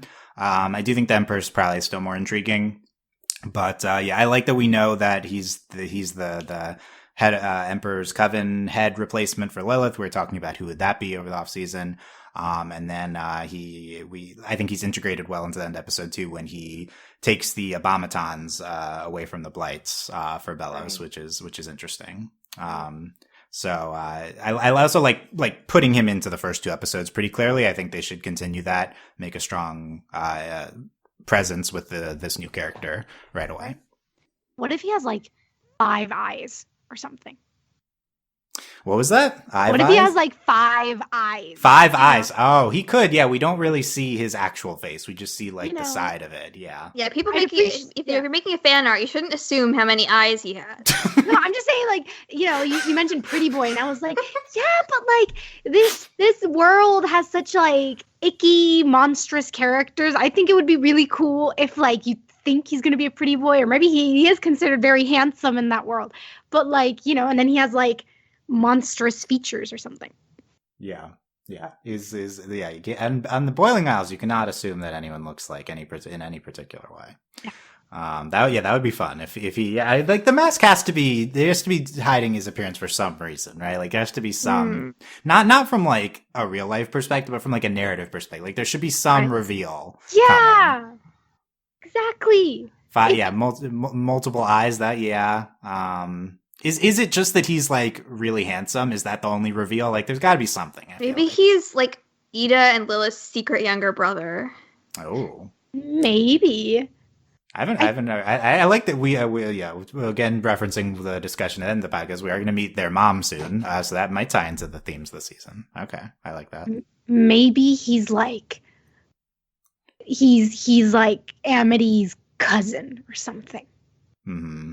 Yeah, could he tie into the Blights? Yeah. I think we're looking for some. I like some tie to the established characters. I think that'd be fun. It's like why is he here? Why is he here and not Kikimora? All right, like you could have just put that random character into this role. I feel like. So like what's going there? There's probably a grander narrative purpose with this character. Oh my God, he's Hootie. He's like Hootie. Hootie has like a split personality that split from the rest of him and manifested itself into the golden hood figure. Yeah. Look, anything's possible with Hootie. I cannot rule that out. Okay. Like people are gonna like the Hootie theories. That's good too. What do we think of as we continue to think about the reveal? What do we think about the move of I guess it's like an obvious move if you're an emperor trying to consolidate power. You take away the weapons from I guess the Blights are not. We learn they're not like directly working for Bellows, right. Like a lot of people assumed. So you take away the like big weapons from them. But it's just interesting about the world building, right? Like we learned that like they're like a prominent family for a coven. So the covens aren't all inherently tied to Bellows, but they do defer to him in the end. And also that he's still kind of taking things over. He's still in the process of that. Although in episode 1, we comment that, Bellows is more in control than ever now I think slowly getting more information, I think, on how things work, politically, I guess, in the Boiling Isles. Weirdly enough, I feel like the fact that he's taking these weapons, these like abominations from them, it gives me hope that perhaps, maybe not for the greatest of intentions, they may turn against him in the future. The Blights? Because they're not directly linked to him. So even though maybe they're not going to maybe there will be a situation where there's going to be some sort of revolution or something. And I can see the covens revolting against him, perhaps. And I feel like that the Blights might take advantage of that situation to place either Amity as the coven head or like increase their influence by also wanting him gone. So it may not be for the best reasons why they would join up with, say, Ida and Luce, but that could be something I could see develop because they're not working directly with him, and he's actually, if anything, he's taking the business. I don't know if he's paying for the abominations or if he's just taking them. So, like, if he's just taking them, then, like, that's not going to be great for them. I think the ties more, but yeah. Yeah, I think it's news that, as you're right, it's news that the blights are not inherently tied to Bellows or like in working like alongside him. So I think let's do discuss Amity's parents now, as that's a good tie into what we're talking about here. So we meet Dahlia and Alador, yeah, like I think this concept of, and we'll go into more details in a second, but yeah, this concept of like they might turn against Bellows, that seems possible, interesting. That we reveal a main motivation with them at the end of the episode where Alador eventually gets Dahlia to lay off of like getting rid of Luz because it seems like their ultimate goal is they want Amity to be the Coven head. So it seems like they want to gain well, that's good on this. That's like getting into speculation, but like, so it seems like ultimately they want Amity to be a Coven head. That's like a main motivation of theirs. That would lead, like, they want to gain more influence, like with the emperor with like the situation. We don't really know. Yeah. What was thoughts on that? I mean, it seems like they're in it for the money, right? Yeah. Do you see this as a follow up to them trying to get the like the Abomatons sold? Like that was like a financial motivation, yeah. But is the Amity being a Coven head, is that like also a financial motivation? I don't know. I think more than financial motivation, it's more of just influence, power. I mean, which is intrinsically tied to money and wealth. But like, I think just saying they're in it for the money, I think they're in it for the influence and the power that would bring, and also the honor, the respect, the privilege that would be of having someone from your family be a Coven head. Yeah, I mean, yeah, it seems like they take the Blight family name very seriously, and they want to have the greatest honor to their name that they possibly can. Yeah, and I don't know, like Adelia being like this kind of saleswoman, like of just constantly that to me gives me the impression of someone who's very ambitious, very like cunning, ambitious, jumps at the chance of an opportunity. So to me, I think I could see her having larger plans for her daughter than just simply getting the highest sale of an abomination. Yeah, and I think like I agree they're ambitious. They're trying to like promote the family through Amity as like a vehicle towards advancing the family. I guess my big question now is like, are they trying to just curry favor and influence like on the Boiling Isles in general, or are they specifically devoted to the Emperor? Because I think like that's going to determine whether they would turn against him, how receptive they would be to Ida and anything if the plot advances in that direction. Like they bow or whatever to the Golden Guard at the end and allow him to take the Abomatons. But is that just because he's in power, or are they like actually devotees? I'm not sure that the episode is like clear on that. Yeah, I don't think we know just yet. I mean, Adelia did have to poke the father, Alador. She did have to give like come down. You have to kneel. So maybe there is like I could see. In my interpretation of them is that they are loyal to themselves and they will do what they need to do to get ahead. And at the they're moment, a little bit more independently motivated. Indeed. Yeah. I would tend to agree with that. Thinking about it now, bringing in information from the finale, Bellows only took over 50 years ago. Maybe the Blight's purpose in the show is to be the kind of like old, like wealthy family who existed before the Bellows takeover, and to see how the old power in Boiling Isles reacts to the new like Bellows reign. So in that regard, they're not going to be loyal to him. They're just like trying to survive and advance in this current context. But you know, maybe like their ultimate purpose is to turn against him, like the older forces of the Boiling Isles. Would Dahlia is ultimately going to want to further herself over Bellows. Here's a thought. Yes. Kind of to flip it.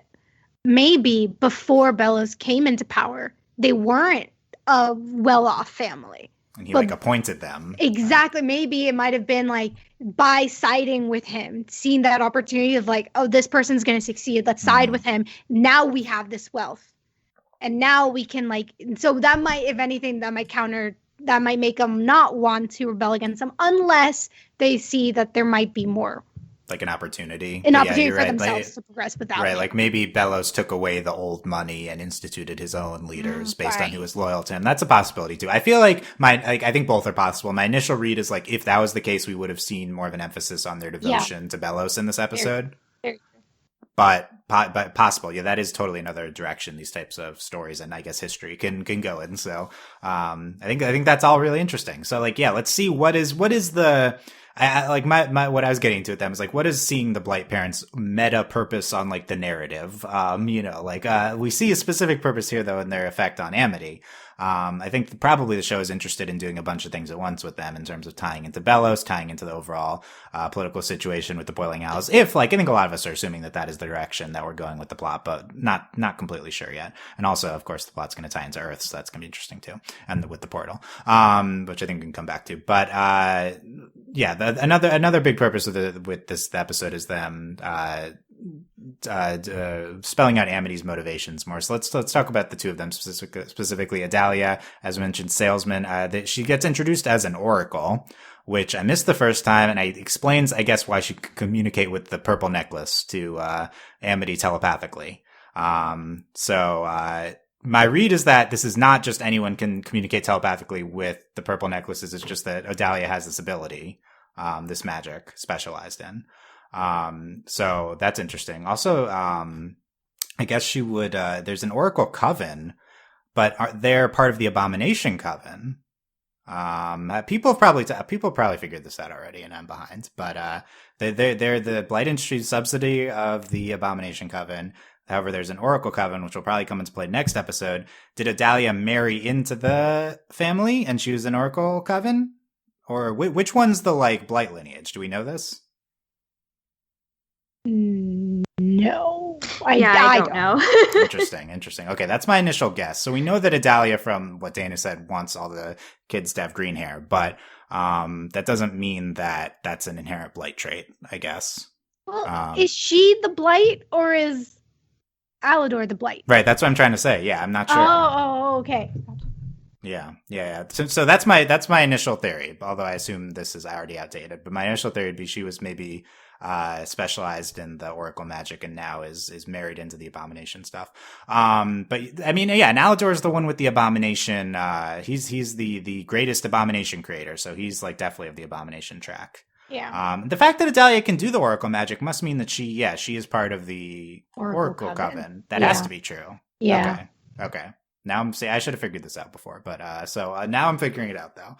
So that's it. That is interesting. That the Blights they're all Abomination. I guess I don't know if they're her siblings are Abomination too off the top of my head. But yeah, it's interesting dynamic. A lot of people were expecting Adalia to be the mean one, and they were right. Alador, I think, comes across relatively well, more like a pushover to Adalia, although he kind of asserts himself in key moments at the end of the episode. Beatrice, over like as personalities, what were your thoughts on the introductions to these two characters? So I love Alador. Every time he went to look at a butterfly, I just that sign that there's a gentleness to him, or like this like I don't know. I just think they sold his really well. I really liked his personality. But I also, and I feel like, I don't know, I feel like Abomination makers are kind of also artistic. They're creating these like abominations. So there's a certain like artistic flair. So I can see him being like scientist, but with like the kind of zaniness of like a hipster artist or something. I don't know. Like, I don't know. There's just a lot there that I was like, ooh, this is like really interesting. And so Adelia, she's a boss, you know, but usually I love that type of character, but there was just something about the ruthlessness. And I think, you know what it was? I think it was because when we were watching Luce fight the Abominations, when we were watching her fight Abomination Thanos, she was like, you could see that she was hurt, she was bruised, that there were like the scuffs were like drawn in red. So I was worried for her safety. Like we've seen her like jump and go through crazy things before, but this time like those small details of her being like really like in a fight really stuck with me, which made me kind of terrified of Adelia, and it really sold her ruthlessness and I don't know, it just kind of I don't know, I guess it's the helicopter parent that really is trying to push their child to be like perfection that not that it turned me off to the character, but I'm excited to see how the shenanigans of Luce and her friends kind of drive her insane and maybe change her ways. If not change her ways, I'm excited to see her fall from grace or something. I don't know. Yeah, interesting. Yes, follow up on that in a second. But yeah, Sarah, what were your initial thoughts on Adalia and Aldor? Yeah, I mean, I'd seen like before, I was like spoiled a little bit on the episodes, and I'd seen somebody make on YouTube make like a fan video of Aldor of like every time he like does something kind of, I don't know, in the way some people would find charming. Like I liked Aldor. I don't like stan him or anything the way people very quickly did. I thought that was just kind of funny. But yeah, Odalia does seem, very unconcerned with Luce's well-being. She's like, you know what, I can't get Luce to stop hanging out with Amity. Well, let's just have Luce be exterminated by the Abomaton. Like, that's the solution. Like, definitely is a, evil on the morality alignment in that regard. But yeah, I think, she definitely is, like, I'm definitely interested to see, what they do with her character, and if she ends up kind of molding her morality a little bit towards perhaps potentially a little bit more good and not quite so controlling and ruthless. Yeah. In terms of fans' reactions, definitely a lot of people standing Alador, so far. And then also people standing Adalia in like an appearance way. So that's going on. I think they're fun. I think it's a fun dynamic. I think Adalia comes across somewhat charming, a little bit sympathetic despite her actions this episode. That being said, I do think, I'm reading Adalia with Amity in this episode as like a presentation of kind of an abusive parent relationship. Yeah. I think that's like, I don't think the show is interested in getting into like that term and specifically into these dynamics a lot, but I think that's like what the telepathic communication is like supposed to represent in my mind, is like, this is like how Adalia is forcing her will upon her child and not giving her a choice. And then she's off part putting in harm's way, and then putting someone who she really cares about in even further harm's way. Really terrible. And I mean, going to school to expel your children's friends is a rather, I would say an abusive move. Yeah. Could literally like an extremely controlling move. And her reaction to seeing Amity have someone she cares about, which does not seem rooted in bigotry, as I mentioned before, so that's not even a quote unquote excuse that you can say here. It's like purely like a control move. Is like, oh, I don't want you focusing on that. I want you focusing on things that benefit me. I think it's about as bad of a look for Amity's mom as you can possibly introduce her with in this episode, and yet they portray her charismatically. So I think that's kind of a fun way to show this character, but it's very dark and very upsetting as someone who loves Amity. And very hopeful that like the only reason that we are allowed to continue, like she allows Amity to continue existing how she wants to and lose to be free, is like just because Alador points out that the current dynamic might ultimately benefit her. So we see no reason to believe that she will do kind of anything that is not benefiting of her, like try to mold the situation to her and the Blight's benefits in the future. Yeah. So I think like a very sinister outlook for a character that is initially seemed kind of fun in some aspects. Also, I want to say Alador, like, look, people stand what they want. Alador equally as culpable, in my opinion, in this dynamic. Yeah. And I do not like, like he is letting all of this happen just because he Yeah. like comes across softer. He could, that's sort of how I interpret it. It's like you got like, it's not just because he looks like he's a little bit less intense doesn't mean that he's not equally as complicit in what's happening here. Yeah, unless of course like there's some abuse going on in their relationship. Assuming that's not true, like he is not only letting it happen but endorsing these course of actions, as they do seem a little bit on the same page with what they want. So, yeah, I think they're fun, but it seems heavy. I think this is the most fun way you can portray this sort of dynamic, probably with this show, with this episode. Like you also get like the Lumity moments kind of shining through this like really dark, otherwise undertones. But a little bit, I like them as characters so far. A little bit dreading the next time they're going to be a major presence in the episode. I want to see how it's handled, but could be heavy. Yeah, I mean, I will say, just I don't like. Yes, the 100% with the controlling abuse and all that, but I don't know if she's in her mind. I wouldn't say she's doing it for herself. I think in her mind, she's seeing this as I'm doing this for the good of my child, even though it is like controlling and abusive. Like I don't think she sees it as her being selfish. Yeah, I think that's possible. I think I would definitely agree if it's like she's doing it for the family. Like I definitely get that vibes. And I think she sees Amity as part of the family, so she's doing it for all of them. Yeah. I don't think that her intentions are to be harmful to Amity at all. And I think that it's something that's come up in discussions about like other parent characters where, parents can have like very good intentions for their children and can also be controlling and harmful without intending to be. Yeah, and that's actually something I hope we see some sort of parallels with since we are going to see Luz's mom come back. Mm-hmm. So like, the entire show started with her wanting Luz to go to a Be Normal camp.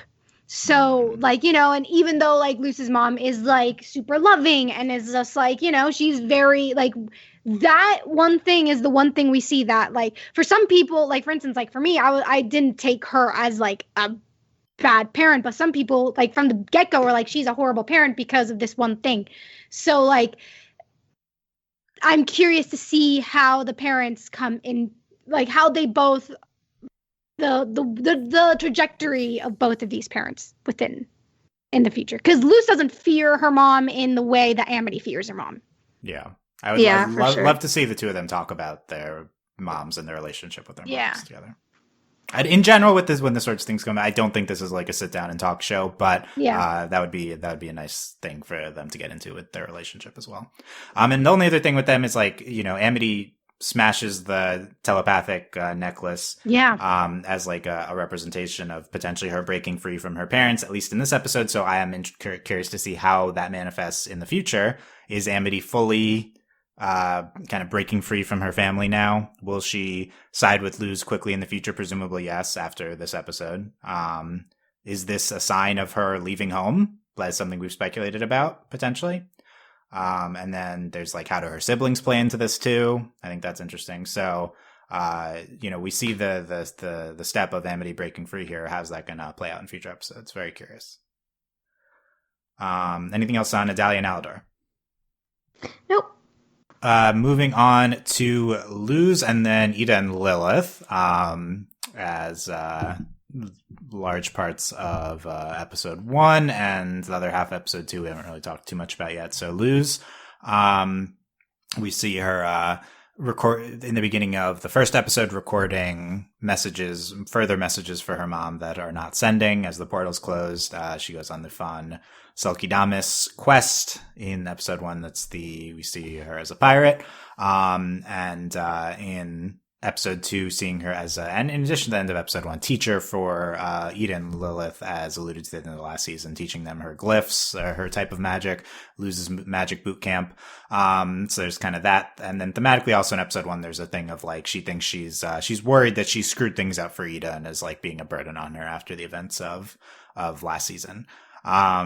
So you wondering what's your analysis is of how the show is handling Luz so far in season 2.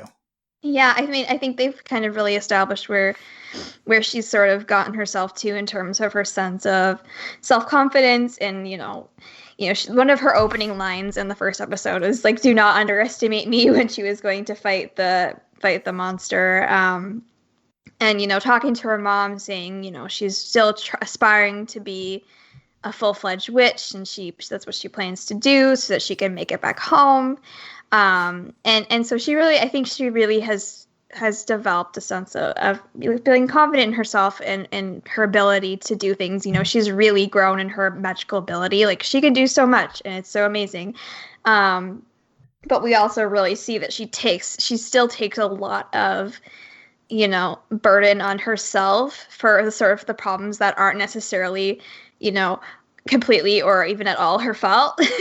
Feeling like she needs to help Ida and needs to, go defeat the Silky Damas to get the money, and feeling that she needs to help get Gus and Willow back into school because she feels like, it's her fault that she got them expelled. And she really does take on sort of the burden and the responsibility of things, and feels like she needs to sort of do it herself to make up for that. And so I really want to keep seeing Luz realize that, she doesn't actually need to do everything herself, and she doesn't always need to take the burden on for others, as much as, that is sort of her newfound self-confidence really blossoming, if you will. Like she can sort of, recognize that she doesn't have to do it all herself, while knowing that she also still has so much power within her.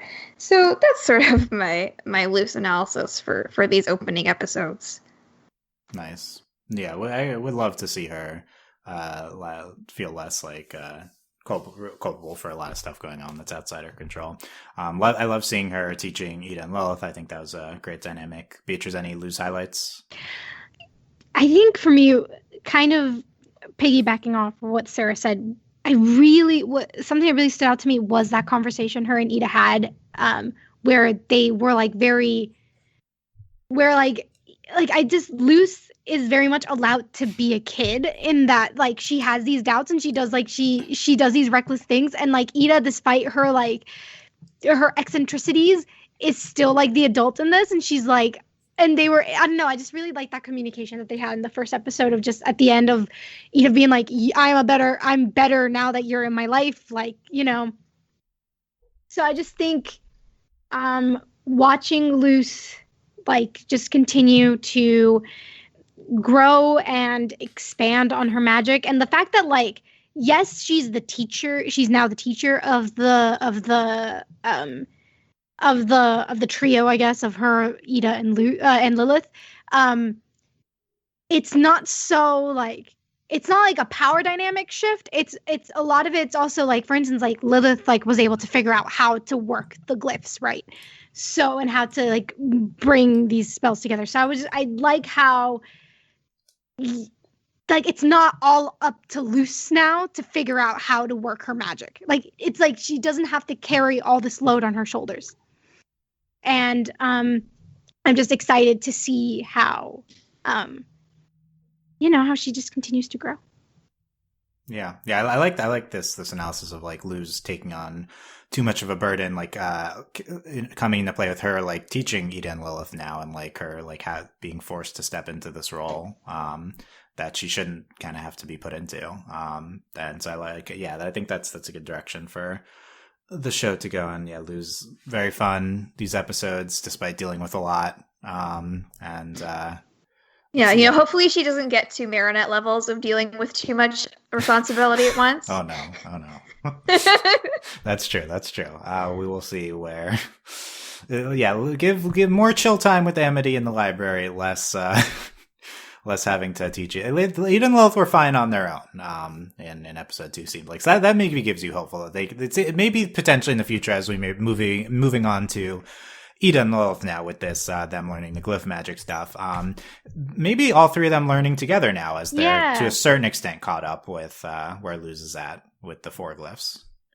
I think that'd be a lot of fun. So yeah, I think and to me this is the stuff that I thought was like really fun, really successful with Ida and Lilith, these 2 episodes. Them, Ida at the end of the first episode learning her first glyph, and then them in the second episode learning eventually arriving at the combining glyphs, and learning kind of how this magic is working on the island. Them together through the loss of their magic, kind of diving into our questions of like how magic works on the Boiling Isles. I thought that was just a really fun component of that episode as well. Mm-hmm. And, so yes, I mean, maybe the direction in terms of how magic works is like there's light, plant, fire, and ice. Their version of the Avatar 4 elements, I guess. And that's not okay. That's not explicitly to Avatar. It's ancient like Hindu and other mythologies where it's based off of. So what plant is earth. Light is wind. There you go. Okay. Ice, water. A lot of shows do the element stuff. It's Avatar, like most prominently recently, but this is a common thread throughout narrative history. And so like maybe there's the 4 basic ones, and they're going to start combining them to achieve other forms of magic. I think I don't know if I heard this super explicitly theorized upon. I think it's an interesting direction to take kind of this part of the show's mythology. Interested if the Titan plays into this at all, because I know there's a lot of talk of the Titan magic and stuff, but and then just the setting up the other parts of Ida and Lilith, and then we can check in on how they were. The Ida, we established they're struggling for money now without Ida having magic, so Ida kind of grappling without having magic, and then Lilith also she explicitly say confronting who she is without magic and her coven. And then she interacts with Hootie a lot to make this scrying spell for Ida to like regain her trust. We get the Lulu Hootsufer dynamic friendship. So that's right away we're going to the Lilith Hootie dynamic here, and that was I think a lot of fun too. Beatrice, any other highlights of Ida and Lilith in these episodes? I do, before I get into the big highlight for me, but I do have one question about the mirror thing that you can see into the emperor's castle, whatever. Is it 2-way? Right? It's 2-way. Is it? That's the feeling I got, that they can also now spy on them. Is what I assume that wasn't the intent. Do you think that they it was actually not it? clear to me the first time I watched it, because it kind of because you could the audio sort of changed to be kind of like you were hearing it as like an echo through the little spying portal, but I don't like it. They didn't indicate that all of a sudden the guards could see them, so right. It was just the echo made it seem like it was 2-way, which made it kind of be like, which to me it was like, oh, I could see this being a thread that they'd later come back to where, oh, like Lilith messes up, even though she didn't mean to. And, it's like, oh, she's trying to regain their trust, and then she messes up in a very, very big way. I don't know. That was the feeling I got, but maybe I misread it, so. Yeah, I didn't interpret it as the castle being able to hear them right now, but that could be a future plot, or it could be unclear from that episode. Yeah. Back to Ida and Lilith. I do really like, and this is such a small thing, but Lilith's expressions are like just like that little bit awkward. Like there's just this very adorable awkwardness between them because so much has passed. Like so many things have happened between them. So it's not like they don't click right away. And it's not like Ida doesn't try or whatever. It's just kind of like both of them are still trying to figure the other out. And I just thought the expressions that they would use sometimes was just very, I don't know, it's just really well done. It's like really earnest, I think. Yeah. There's just this earnestness of them both really wanting this to work and really wanting to fix things. And Lilith just looks very like, like her looking out the window and her being all like pensive and stuff. I'm such a Lilith stan, you guys. Such a stan. As a Lilith stan, was this a satisfactory beginning to yes! season 2? Absolutely. You get her teacher's pet moments. You get, okay, so like when she draws, like when Ida calls her in for finally to ask for her help, and she like is explaining how to incorporate the glyphs together, and it's like it looks like she's, in a way, it kind of looks like she's doing like calligraphy and like doing like kanji, like she's writing like some sort of like character, like when she's drawing the glyphs. I don't know. I just thought it was like she looked really pretty, and I was like, oh, that's such a like a good shot. That was like a really well framed shot that accentuates Lilith's superior, not superior to anyone, but superior in terms of like, oh my god, this is so good. Maybe superior is the wrong word. Like incredible, like design, character design. Yes. Mm-hmm. That you came across very stand to me. Sorry, so that sorry. was good. I'll reel it back. No. We love it. It's good. Lilith very sympathetic. I think these 2 episodes after a lot of people were mad at her in the last season, so I think it's good. Start her off like have her like be funny with Hootie. That's a great way to get everyone back on Lilith's side. Lulu and Hoots for great. It was fun. It was really fun. I think with the 2 of them. Sarah, any other highlights from Ida and Lilith? Yeah, I really enjoyed, their dynamic that they had, sort of awkwardly but earnestly reconnecting, and their dynamic really showing as being some of, sisters that, they're very different, but they do kind of get each other in some ways that people who have grown up together do. And I also felt like I find like I'm definitely the Lilith type in terms of students where I'll have my chart or my little cards to memorize and make sure I follow all the rules start to finish one at a time and make a nice sculpture of the teacher. Yeah, I think that I was maybe a little bit of a teacher's pet sometimes in school, so maybe that is true. So, yeah. Got gold stars, but they both got gold stars, so that was good. Yeah. That was very fun. Yeah. And yeah, I agree. Ida and Lilith's dynamics very earnest. I thought it was great. Everything with them. I love them learning the glyph magic so far. I think that's been super successful, so I'd love to see more of that coming up. Yeah, and I think, just like highlight, I think we sort of referred to this before, but they're kind of in this vulnerable position where they're having to reconcile their identities and their sense of self. And, this was done pretty explicitly in these episodes. But I think that it's done really well because it kind of puts them in a vulnerable position, but that allows for that kind of emotional, openness and growth. So I appreciated how they did it. Nice. Yeah. Yeah, great stuff from them, and looking forward to more. And other last quick hits from the episodes here. Sorry for not giving some of these last topics. They're due. We're running long, and we're also gonna have to go quickly through the last segment. But Gus's voice changed a lot. We haven't mentioned it yet. He went through which puberty they say in the show. Was it just me, or was this like the most jarring voice change I feel like I've ever heard from a character?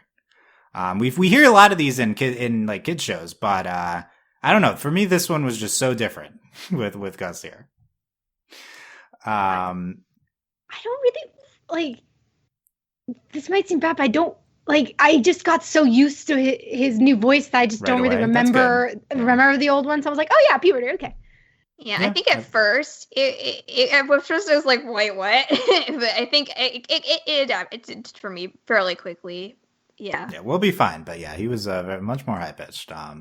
And I think it also stands out because I think he's the only kid voice actor of the main ones. So this is the only an issue with Gus here. But I think he's also like younger. All of them they established. I think it kind of works with this character. Like he grew, right? Like the design. They made him taller too. Like they made him like. Didn't they? That's good. Yeah, I need to compare the two side by side, but probably yeah. In a week or something. Yeah, I mean that checks out. Magic puberty, we've seen that. And then Sarah wanted to highlight with Amity in episode 2, right?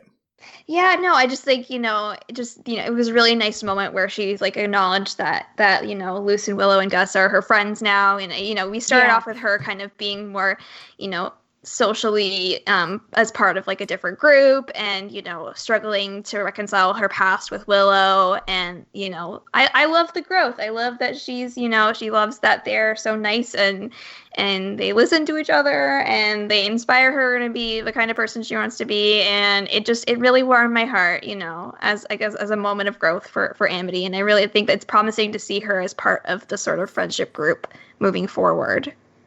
Yeah, that was great. Amity gave the full-on reformed Mean Girl speech here in this episode. Like, Yeah. we are 100% past any sort of Mean Girl origins with Amity, and it is the second episode of season 2. So this went very, we knew it happened quickly last season, but this was like the most earnest, like friends getting better possible speech I feel like you can give. And notably, following up on understanding Willow. Seems like they're good now, Amity and Willow. They maybe they'll touch on it in the future, but at least they can, kind of interact normally now. Oh, and I don't think we mentioned, maybe we did, but the very beginning of episode 2, where she like drops her photo, that's her and Luce, but also Gus and Willow as well, and she's like, no, nobody can see this, and like, this can't be destroyed. This is so important to me.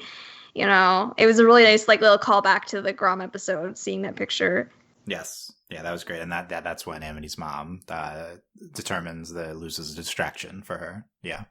But also, I think also had Gus and Willow in it, so it also like relates to the stuff with Amity. Yeah. That was good. That was good stuff with Amity. Yeah. Not just, a lot of great Amity character. Probably one of the best Amity character episodes in addition to the great Lumity content as well. Other quick things. We had the new opening credits in the beginning. For the first half, like, of the animation changed. And I like it a lot more. These like epic introduction shots to each of the characters, and then you get the same flying scene afterwards. And then the end credits. If you're watching on TV, you don't see them, but there's like new hieroglyphic art in the end credits too, which is really cool. Mm-hmm. Anything we have written down from the quick hits section on these 2 episodes, Beatrice, that you want to mention?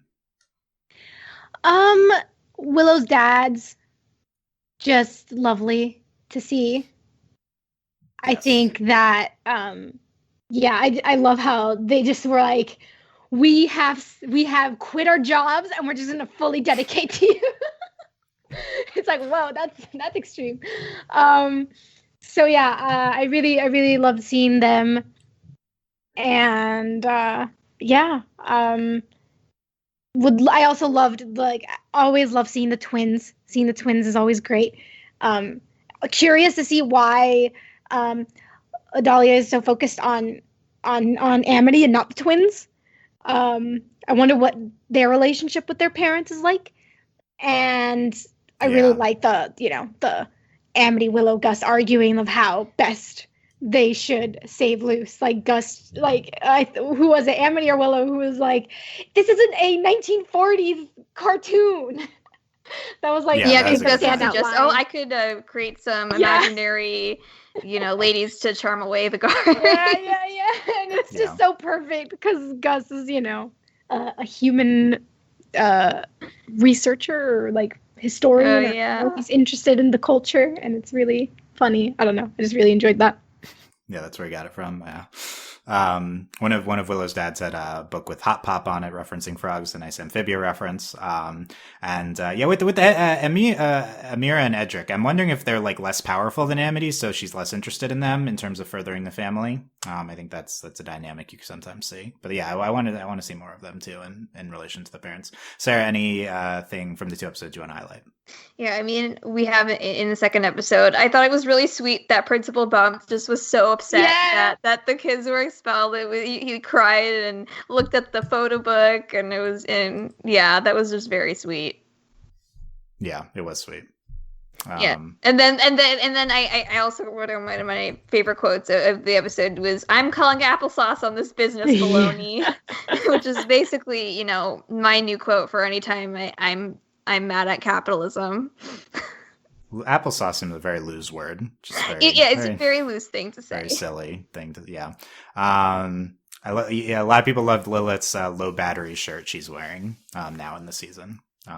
New fashion statement. Hootie wants to ship Lilith's old friends. So it's canon that Hootie is a shipper now, just so you know. And the intro to episode 1 references the intro to the first episode of the show. That was fun.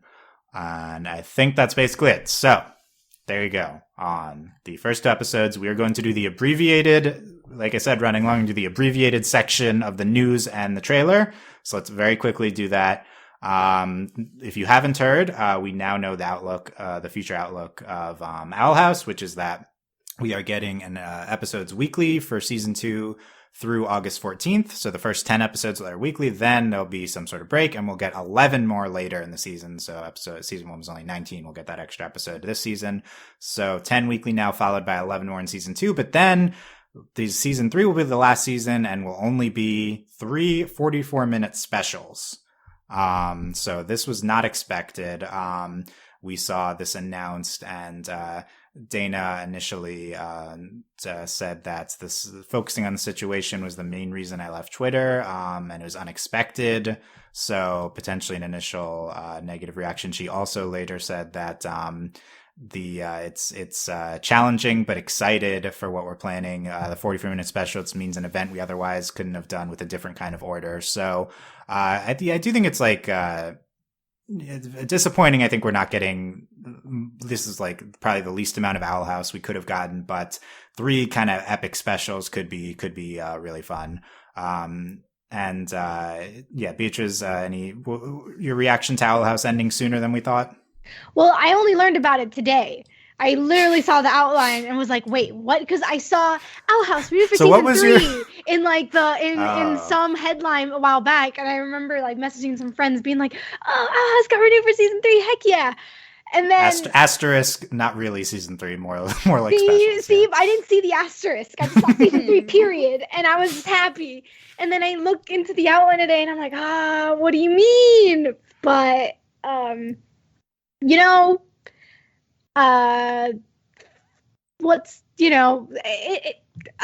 you're gonna make me do math. So what's 44 times 3? Yeah, it's the equivalent of 6 episodes. So you get like 6 instead of 20. Yeah.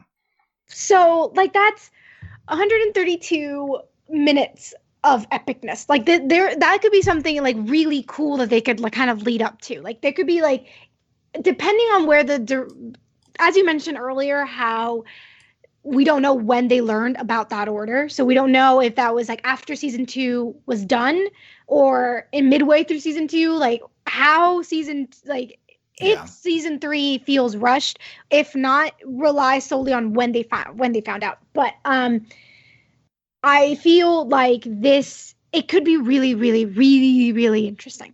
There could be some really interesting things. Like there could be sort of like a 2-episode kind of epic conclusion, and the third one being an entire dedicated epilogue. It could be a 3-part thing. It could be 3 individual things that are resolved by the end of each special.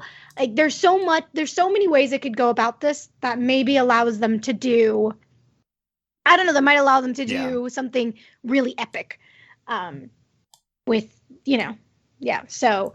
And not to plug in a show that I love, but there's a show that I'm watching called Vivi Fluorite's Eye Song. It's an anime, doesn't matter.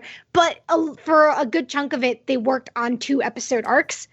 And let me tell you, you could do a lot in 2 episodes. You can play with people's feelings a lot with those 2-episode arcs. So if the 44 minutes are basically 2 episodes, there is a lot you can do in that amount of time. And again, Owl House has been very efficient with its storytelling, very successfully efficient with its storytelling. So if anyone can do this, I think if it were any other show, maybe I'd worry. But because it's Owl House, I'm not as worried. Yeah.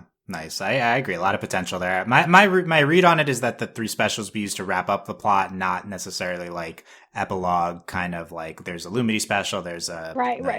But that's my guess, but I'm not 100% sure. Sarah, any reactions to this?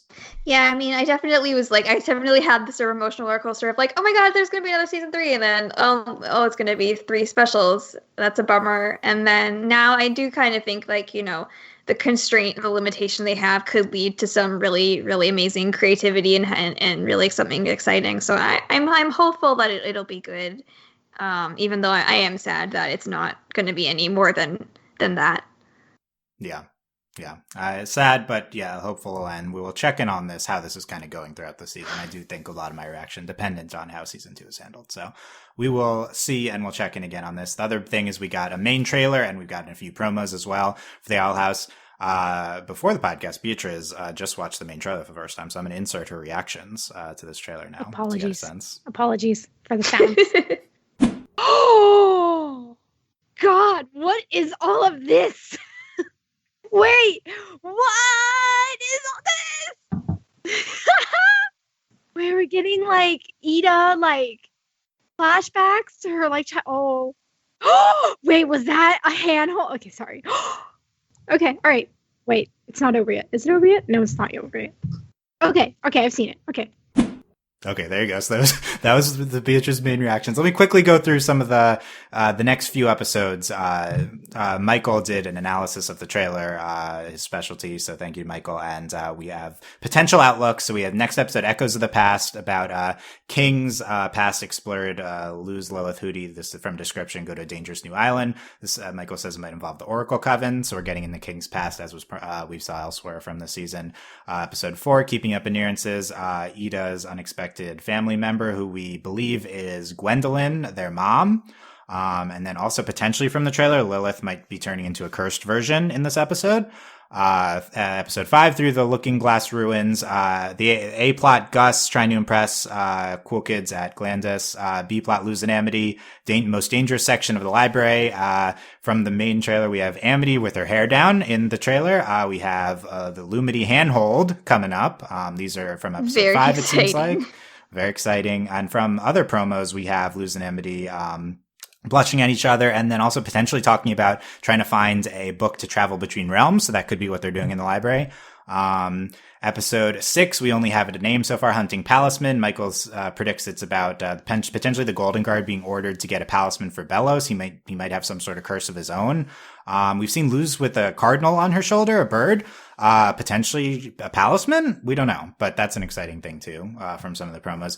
Ida's Requiem, hype episode 7. People are speculating this is a big flashback episode for Ida, where, we have seen shots of, in the promo, there's shots of all the coven leaders. If you see the trailer, the groups of people looking. But specifically people are excited for the Bard coven leader, who's the short green haired woman who people are now shipping with Ida, because there's like a shot of them younger in one of the trailers. So this is the new ship, is Bard Coven leader and Ida, and we'll see if that is explored in episode 7. And then episode 8 is called Knock, Knock, Knocking on Hootie's Door. We don't know what's going on here yet. So that's what we know as of this recording. Beatrice, what's your big reaction to all this information? Well, remember, I only just saw this, so there are a lot of things that you just mentioned that just like flew past me by. Like, who is the Bard Coven leader? Like, I don't remember. Is it the lady that I thought was the what's her name from the book series? She looks like Azura, yeah. Yes, is that her? Yeah. Oh my gosh, people are shipping them together. Yeah. Well, yeah, that's what I'm excited for then. I mean, obviously the Lumity handhold and stuff. The fact that that's like episode 5 makes me think that there's a lot more in store in future episodes, and we're not going to be ready. No. I hope so. Yeah, they did hold hands last season, but more holding hands. Sarah, any big reactions to all this? Yeah, I mean, definitely very, very excited for more Lumity. Oh my goodness, more Lumity in the library. I love the library episode from season 1, so it's very exciting. I think, we also see, in one of the trailers, or both, I don't remember. It's been a while, but I know that we see Luce's mom. So it's going to be interesting to see how that comes into play this season. Is she going to be able to connect to her mom again? What's going to happen with that? Yes, we see Camilla, and uncleared the context of that as of yet. Only other notable thing, Bellows we see him using a key to open the portal door. Not the key that